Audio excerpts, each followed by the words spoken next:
الحمد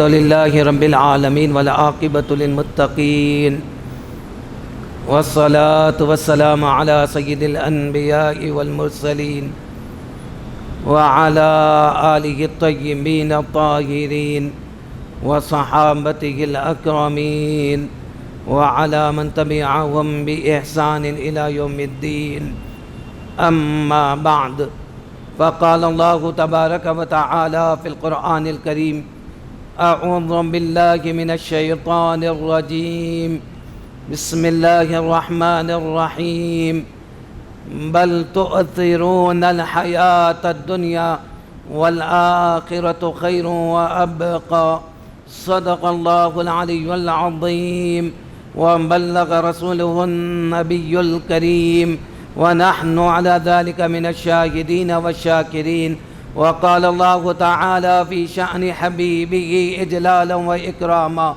إن الله وملائكته يصلون على النبي يا أيها الذين آمنوا صلوا عليه وسلموا تسليما اللهم صل على سيدنا ومولانا محمد وعلى آل سيدنا محمد كلما ذكره الذاكرون وصل على سيدنا مولانا محمد كلما غفل عن ذكره الغافلون وعلى آله وصحبه وبارك وسلم. معزز و محترم بزرگان دین، عزیز ساتھیو، السلام علیکم ورحمۃ اللہ وبرکاتہ.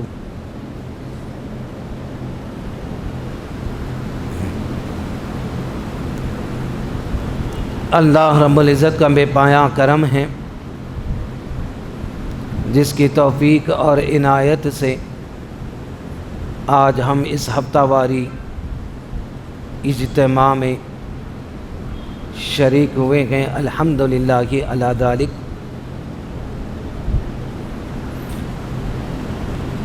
حضرت کے غائبانے میں آج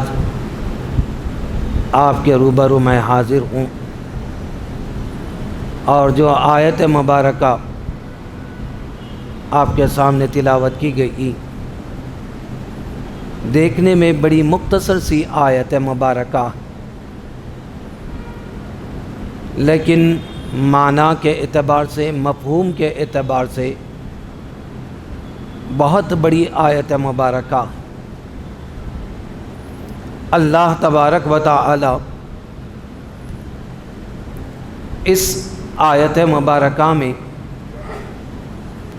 ہمارے ایک مرض کا ذکر اللہ رب العزت کر رہا ہے، اور ساتھ ہی ساتھ اس کا علاج بھی اللہ رب العزت نے ذکر فرما دیا.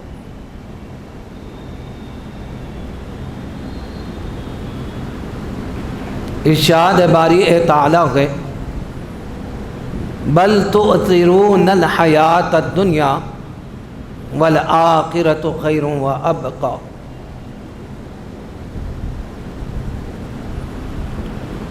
اللہ تبارک و تعالی فرماتا ہے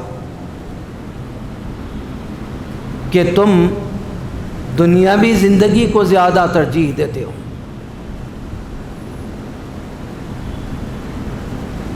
یہ ہماری خرابی اللہ رب العزت بیان کر رہا ہے. آج ہم جو معاشرے میں جو بگاڑ دیکھ رکھے ہیں، اللہ رب العزت کی اطاعت، فرما برداری اور اتباع سے جو غفلت دیکھنے میں آ رکھی ہے،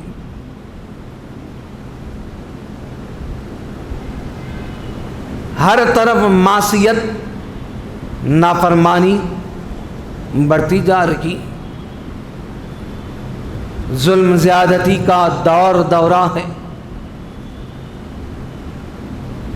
اللہ تبارک و تعالی فرما رہا ہے یہ تمہارے اندر یہ جو مرض ہے جو تم ہم کو بھلا بیٹھے ہیں، اطاعت اور اتباع کی طرف تم آتے نہیں، ہمارے احکام کی تعمیل تم کرتے نہیں ہو، ایک دوسرے پر جو ظلم کر رکھے ہو، قتل اور غارت گری کا بازار جو گرم کر کے رکھے ہو، یہ سب اس بات کا یہ نتیجہ ہے، یہ نتیجہ ہے دنیا کی محبت کا۔ صرف نافرمانی تک اگر بات ہوتی تو اللہ معاف کر سکتا ہے، خدا کے اطاعت اور اس کی اتباع کی غفلت کی بات ہوتی تو اللہ معاف کر سکتا ہے۔ یہاں پر تو ایمان کو تک چھوڑا جا رہا ہے، دنیاوی محبت میں آ کر، دنیا کے چین کی خاطر، دنیا بنانے کی خاطر اپنے ایمان کو بھی ہم چھوڑ رہے ہیں، اپنے نظریے اور اعتقاد کو بھی ہم چھوڑ رہے ہیں۔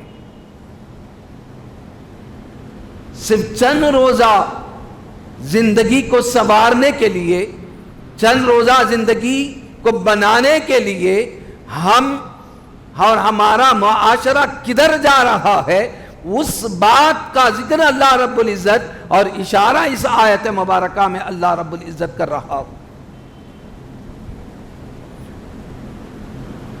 حالانکہ اللہ تبارک و تعالی نے بڑی مختصر سی زندگی اللہ نے دی ہے، بڑی مختصر سی زندگی، یہاں تک کہ علماء نے لکھا حقیقت الدنیا ثلاثۃ ایام، دنیا کیا ہے، دنیا کی حقیقت کیا ہے؟ دنیا صرف 3 روزہ زندگی کا نام ہے، صرف 3 روزہ زندگی کا نام ہے، اور اس کے لیے یہ بدعمالیاں، یہ نافرمانیاں اور یہ غفلتیں مزید ہماری آخرت کو برباد کر رکھے گئے، اللہ کے غیظ و غضب کو دعوت دے رہے ہیں، صرف 3 روزہ زندگی کے لیے۔ جیسا کہ ہم اچھی طرح جانتے ہیں، اللہ تبارک و تعالی نے حضرت نوح علیہ السلام کے واقعے کو قرآن مجید میں ذکر کیا۔ ایک جلیل الپیغمبر حضرت نوح علیہ السلام جو سابقہ اولو العزم پیغمبروں میں سے ان کا زمانہ گزرا، اللہ نے انہیں کتنے 1500 سال کی عمر مبارک اللہ نے دی۔ 1500 سال بڑا زمانہ ہوتا ہے، 1000 سال تو انہوں نے قوم کی تبلیغ میں لگا دی، 1500 سال حضرت نوح علیہ السلام اتنی طویل عمر پانے کے بعد جب ان سے دریافت کیا گیا، پوچھا گیا کہ اللہ نے تمہیں اتنی بڑی عمر دی اور آپ اس کو کیسے پائے، تو آپ فرماتے ہیں کہ کسی گھر کے 2 دروازے ہو، ایک دروازے سے داخل ہوا، پیچھے سے نکل گیا، بس مجھے عمر کا پتہ ہی نہیں چلا، پوری زندگی بیت گئی۔ ہماری 60-70 سالہ زندگی کب تک رہے گی؟ بڑی مختصر سی زندگی۔ تو بزرگان دین علماء لکھتے گئے 3 روزہ زندگی ہے۔ حقیقت الدنیا ثلاثۃ ایام، ایک وہ دن جو گزار دیا ہے، گزر گیا، اب وہ لوٹ کر آنے والا نہیں ہے۔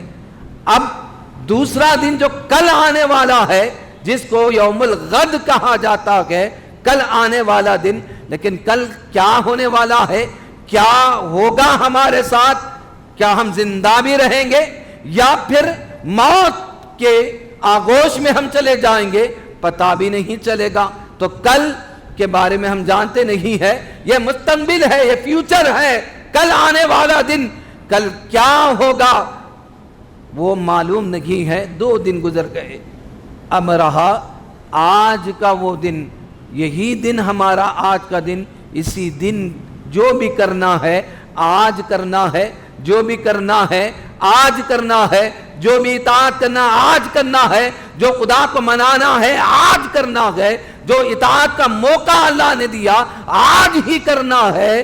کل کے بارے میں تو پھر اللہ ہی جانتا ہے، کیونکہ لِأَنَّ الْغَدْ بِيَدِ اللَّهِ، لِأَنَّ الْمُسْتَقْبَلَ بِيَدِ اللَّهِ، کیونکہ کل کا دن تو اللہ کے ہاتھ میں ہے، کیا ہونے والا ہے وہ اللہ ہی جانتا ہے۔ آج کا دن جو بھی بملا ہے وہ آج ہی کا دن ہے۔ تو میرے حاضرین کرام، اللہ رب العزت نے بڑی مختصر سی زندگی اللہ رب العزت نے دی ہے، اور یہ مختصر سی زندگی آقا علیہ الصلوۃ والسلام نے فرمایا میری امت کی عمریں اللہ رب العزت نے 60 اور 70 کے درمیان اللہ نے رکھ دی ہے، حضور کا فرمان ہے 60 اور 70 کے درمیان۔ اب گائے ماہیں کوئی 100 سال تک جی لے، یہ اللہ تبارک و تعالیٰ کا فضل اور مہربانی ہے، لیکن عموماً حضور علیہ الصلوۃ والسلام نے 1400 سال پہلے اللہ رب کے رسول صلی اللہ علیہ وسلم نے فرما دیا ہے کہ کتنے 60 اور 70 کے درمیان ہماری عمر کو اللہ رب العزت نے رکھا ہے، اور اتنی سی مختصر سی عمر کے لیے ہم کیا کیا کر رہے ہیں، صرف اٹھنے سے لے کر سونے تک اور سونے سے لے کر اٹھنے تک ایک ہی فکر ہے کہ کیا کمایا جائے، کیا رکھا جائے، دنیا ہی کی فکر، بچوں کے لیے کیا رکھا جائے، کیا کیا کیا جائے، صرف دنیا کی فکر، حالانکہ جو آخرت جو ہماری ہے، جو ہمیشہ ہمیشہ کی زندگی ہے، اس کی ہمیں 10% بھی ہمیں اس کی فکر نہیں۔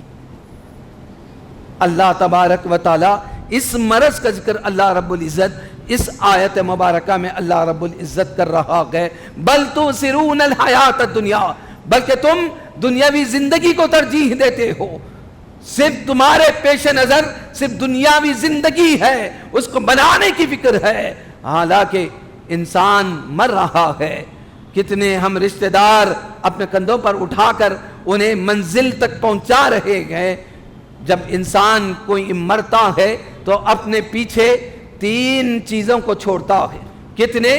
صرف 3 چیزوں کو چھوڑتا ہے، ایک مال کو چھوڑتا ہے، ایک اولاد کو چھوڑتا ہے، اور ایک عمل کو چھوڑتا ہے۔ اور جب سج دھج کر یعنی غسل دینے کے بعد جب اس کو گھر سے لے کر جاتے گئے تو 2 چیزیں ساتھ چلتی ہے، مال گھر میں رہ جاتا ہے، اولاد اور عمل اس کے ساتھ ساتھ چلتا ہے۔ اب یہ دونوں چیزیں قبرستان تک چلتی ہے، اور جب قبر میں جب رکھ دیا جاتا ہے تو اولاد بھی وہیں ٹھہر جاتی ہے۔ اب قبر میں ساتھ آنے والی چیز کون سی ہے؟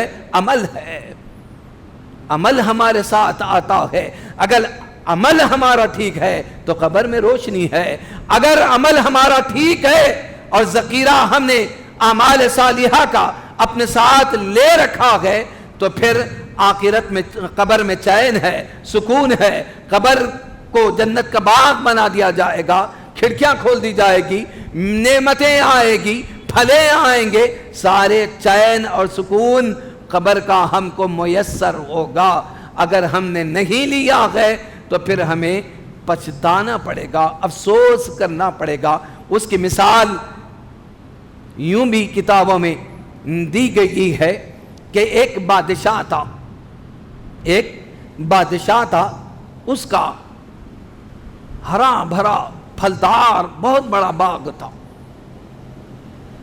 ایک آدمی کو بلا کر کہتا ہے کہ دیکھو یہ میرا باغ ہے، اس کے کئی پوشن، کئی درجات، اور ہر درجے ہر پوشن میں اعلیٰ سے اعلیٰ پھل ہے۔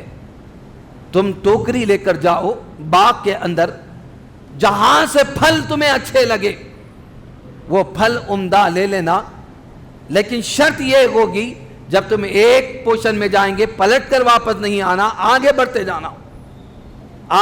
جانا ہوگا، یہ شرط ہے۔ جب تم پھل لے کر آؤ گے میرے باغ سے عمدہ پھل تو میں تمہیں انعام دوں گا، میں تمہیں انعام سے نوازوں گا۔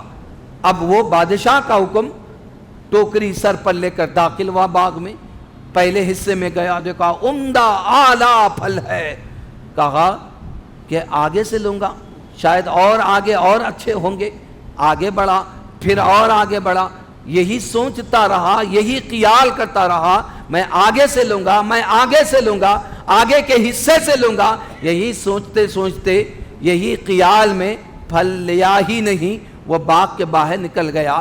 پھر پلٹنا چاہا تو بادشاہ نے شرط لگا دی تھی کہ اب تم داخل نہیں ہو سکتے۔ یہی مثال ہماری بھی ہے، آج ہم یہی کر رکھے گئے کہ آج اچھا عمل کریں گے، پھر کل اچھا کریں گے، کل ذرا بڑے ہو کر اچھا کریں گے، پھر حج کرنے کے بعد کریں گے، پھر یوں کریں گے، کرتے کرتے یوں ہی سوچتے سوچتے پھل لینا ہی اس آدمی کی طرح ہم بھول گئے، نیکیاں کرنا ہی ہم سے چھوٹ گئی، اور عمر پوری ہو گئی، خدا کا پیغام آ گیا اور فرشتے ہم کو لے کر چلے گئے، تو پھر پچھتانا پڑے گا۔ انعام سے جس طرح وہ آدمی محروم رہ گیا، بادشاہ کے انعام سے وہ آدمی محروم ہو گیا، اس طرح اللہ بھی اپنے انعام سے، بہشت کے مقام سے اللہ ہم کو محروم کر دے گا اگر طاعتیں ساتھ نہیں لیا، اعمال صالحہ ہم نے ساتھ نہیں لیا۔ تو حاضرین کرام، اللہ رب العزت نے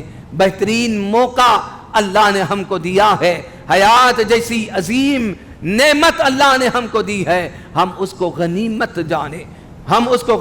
جانے، اللہ کی اطاعت کرتے رہے، اللہ کی اطاعت کرتے رہے، اللہ کے احکام کی پابندی کرتے رہے، اعمال صالحہ خوب سے خوب کرتے رہے، یہی چیز ہمارے آنے والی ہے۔ اللہ تبارک و تعالی نے یہ عالم میں جو اللہ نے ہم کو بھیجا گئے، اس کا مقصد ہے، بغیر اللہ تبارک و تعالی نے بغیر مقصد کے اللہ نے ہم کو بھیجا نہیں ہے۔ سورہ ملک ہم پڑھتے ہیں، اللہ تبارک و تعالی اس کے آغاز میں فرما رہا ہے، الذی خلق الموت والحیات لیبلوکم ایکم احسن عملا۔ یہ موت اور حیات کا جو نظام ہم نے جو پیدا کیا ہے، بنایا ہے، ہم نے جو بنایا ہے، کیوں بنایا؟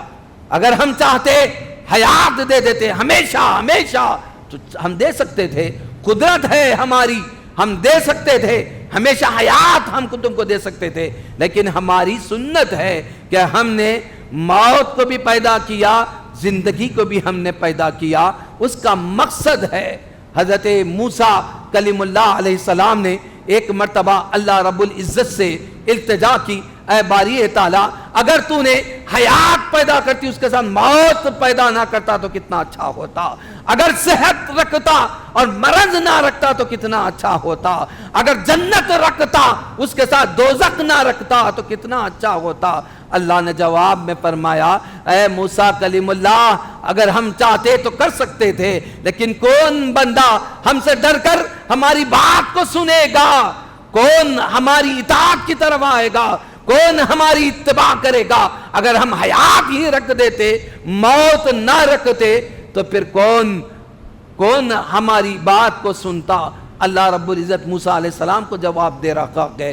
تو حاضرین کرام، اللہ رب العزت نے موت اور حیات کے نظام کو رکھا، اور زندگی اللہ نے دی ہے، اور دینے کا مقصد بھی اللہ قرآن مجید میں بیان کر رہا ہے، الذی خلق الموت والحیات لیبلوکم ایکم احسن عملا، کہ موت اور حیات کے نظام کو ہم نے اس لیے بنایا، اس لیے رکھا تاکہ تم کو آزمائے کون اچھا عمل لے کر ہماری بارگاہ میں آتا ہے۔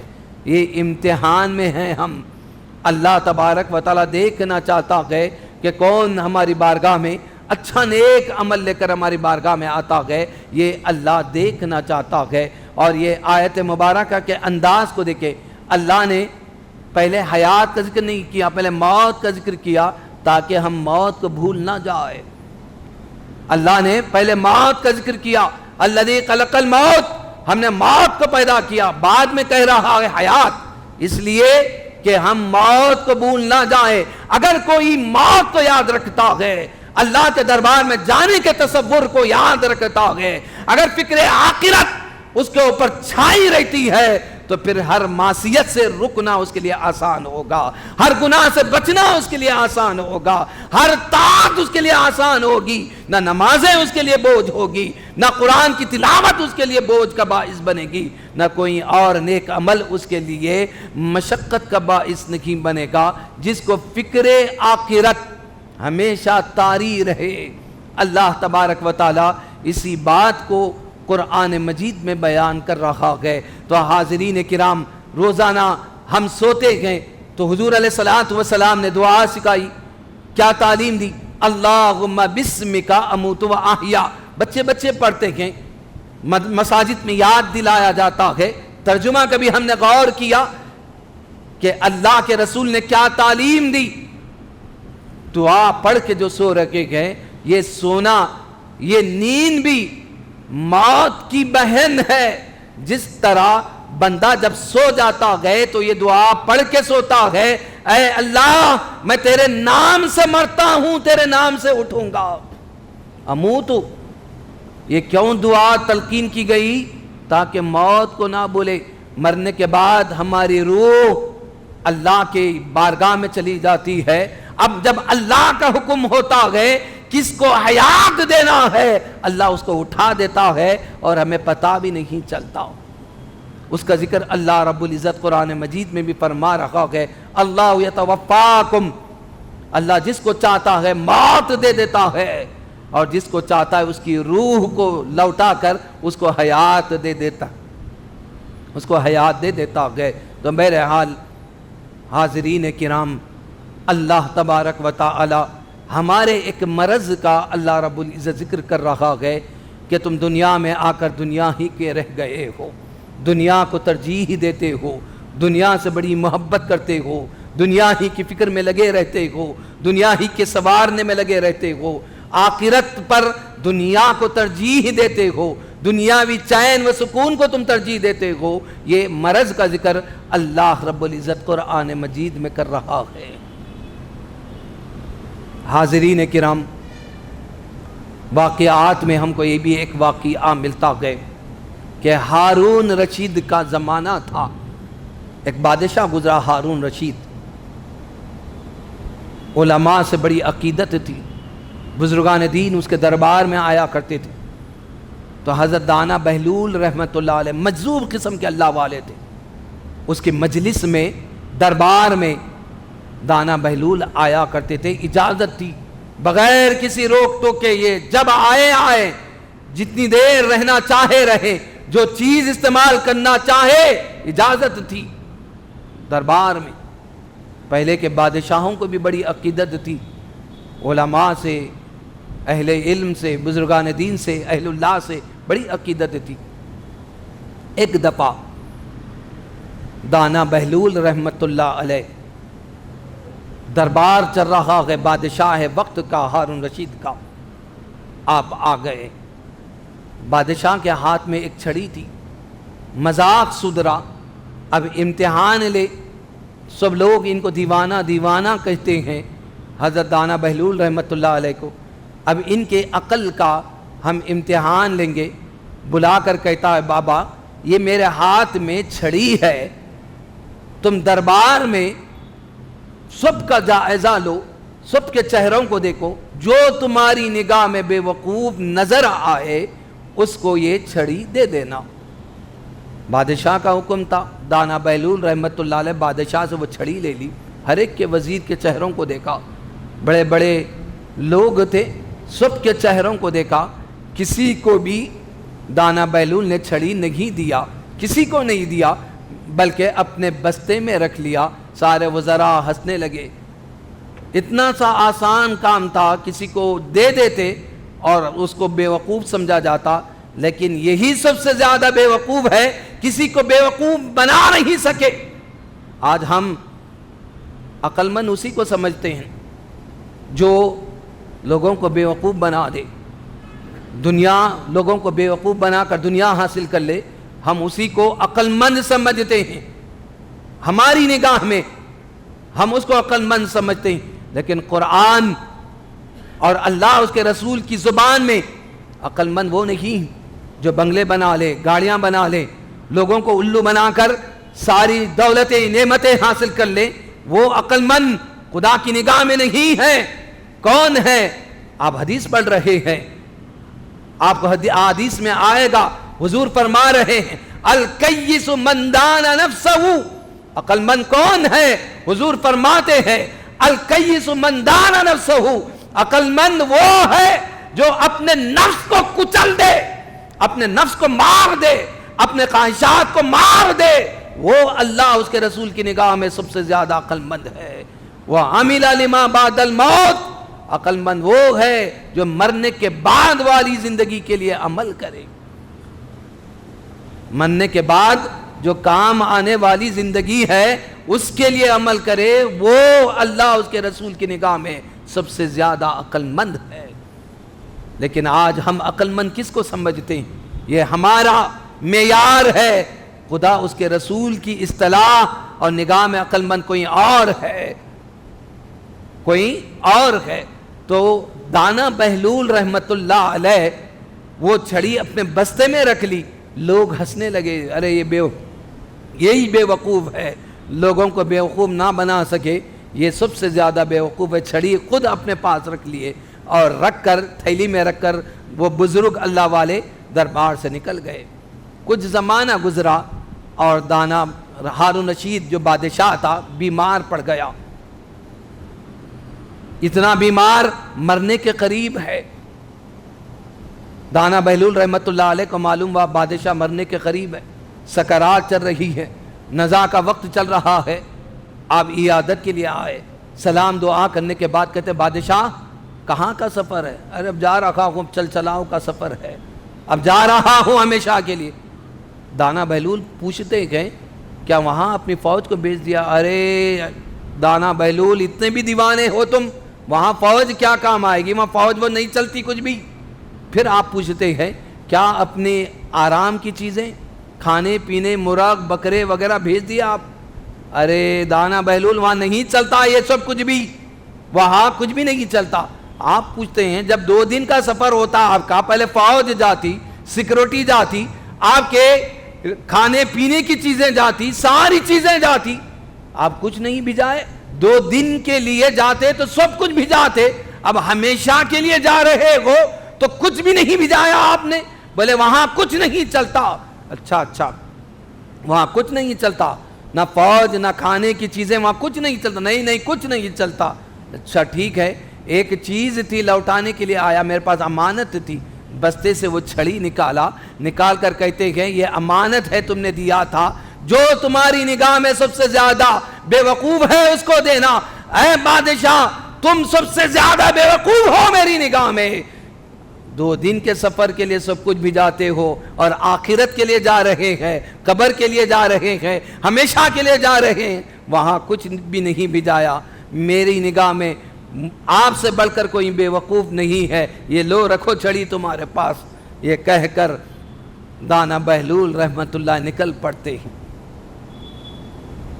تو حاضرین کرام، بتانا مقصود یہ ہے، یہ واقعہ ہم کو بتا رہا ہے، ہم 2 دن کے لیے منصوبہ بناتے ہیں، اگر کہیں جا رہے ہیں تو 2 دن کے سفر کی تیاری کرتے ہیں، لیکن ہمیشہ کے لیے جہاں جانا گئے وہاں کے لیے کوئی تیاری نہیں گئے، تو پھر ہم سے بڑھ کر بے وقوف کوئی نہیں، ہم سے بڑھ کر بے وقوف کوئی نہیں ہے۔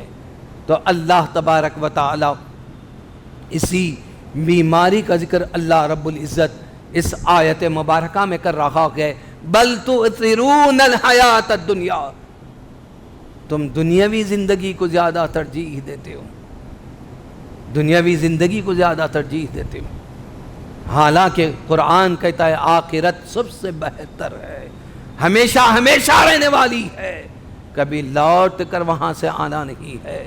آپ چاہیں گے بھی لوٹ کر آئے، نیک عمل کرے، خوب صدقات و خیرات کرے، نیک اعمال انجام دینے کے لیے اگر تمنا اور خواہش بھی کریں گے، خون کے آنسو رو کر بھی اگر بارگاہ خداوندی میں عرض کریں گے، تو پھر اللہ دوبارہ موقع اللہ رب العزت ہرگز نہیں دے گا، دوبارہ چانس پھر نہیں ملے گا۔ یہی زندگی ہمارے لیے گولڈن چانس ہے، ہم اس کے شب و روز کو غنیمت جانیں، اس کے لمحات کو غنیمت جانیں۔ ہر آن اللہ ہمیں دیکھ رہا ہے، ہر آن اللہ ہمارے ساتھ ہے۔ کیسے صحابہ کی زندگیوں کو دیکھیں، حضرت عمر ابن خطاب رضی اللہ تعالیٰ ان کا زمانہ خلافت ہے، آدھی سلطنت کے بادشاہ آپ بن گئے، ملک شام تک فتح ہو گیا، وہاں آپ کے گورنر ہے۔ لوگوں نے شکایت کی وہاں کے گورنر کے تعلق سے کہ دنیا بہت انہوں نے جمع کر لیا ہے۔ جب شکایتیں آئی تو خود عمر ابن خطاب رضی اللہ تعالیٰ عنہ ملک شام آئے، گورنر سے ملاقات کی، حضرت سعد بن ابی وقاص رضی اللہ تعالیٰ صحابی رسول ہے، کہا میں سب بستی کا جائزہ بعد میں لوں گا، پہلے تمہارے گھر لے کر چلو، مجھے تمہارا گھر دیکھنا چاہتا ہوں۔ آپ کہتے ہیں بعد میں دیکھ لینا، اے امیر المومنین میرا گھر بعد میں دیکھ لینا، پہلے آپ دارالخلافت چلے، آپ پہلے شہر کا جائزہ لے لیں، وہاں کے حالات کا جائزہ لے لیں، پہلے آرام کر لے. کہتے نہیں، پہلے مجھے آپ کا گھر دیکھنا ہے. آبادی ختم ہو گئی، شہر ختم ہو گیا، جنگل میں جھوپڑی گورنر کی. سعد بن ابی وقاص رضی اللہ عنہ، حضرت امیر المومنین داخل ہوتے گئے، سوائے مسلح کے، پانی کے ایک کھٹورے کے، ان کے کاشانے میں، گورنر کے گھر میں اس کے سوا کچھ نہ تھا. حضرت عمر ابن خطاب رضی اللہ تعالیٰ یہ دیکھ کر آنکھوں میں آنسو آ گئے اور کہتے ہیں تو جیسے لوگ جب دنیا میں رہیں گے عدل و انصاف بھی قائم رہے گا، خدا کی رحمتیں برکتیں بھی نازل ہوں گی. کیسی فکر آخرت ان کو تھی، کیسے فکر آخرت ان کو تھی. یہی عمر ابن خطاب رضی اللہ تعالیٰ عنہ کا زمانہ. آپ سفر کر رہے، سخت گرما کا موسم، بھوک اور پیاس نے آپ کو ستایا. آپ ایک چرواہے کے پاس آئے اور آ کر کہتے گئے مجھے دودھ پلا دو، ضیافت کرو، میں ایک مسافر آدمی ہوں، موسم نے ستایا ہے، بھوک نے ستایا ہے، میں اس پر معاوضہ بھی دوں گا. وہ پہچان نہ سکا یہ امیر المومنین ہے. شاہانہ لباس ڈال کر، آج کی عمرا اور حکماء کی طرح عمرا اس وقت کے خلفاء نہیں پھرتے تھے، سادہ پیوند لگا ہوا لباس ان کا ہوا کرتا تھا. وہ پہچان نہ سکا یہ امیر المومنین ہے وقت کے، وہ پہچان نہ سکا اور انکار کر دیا کہ کہا کہ میں ضیافت نہیں کر سکتا، میں تو چرواہا ہوں، میں تو چرواہا ہوں، بکریاں چرانا میرا کام ہے، یہ اس کا مالک کوئی اور ہے، مالک کی اجازت کے بغیر میں تو دودھ بھی نہیں دے سکتا. امیر المومنین کی اس کی باتیں بڑی اچھی لگی.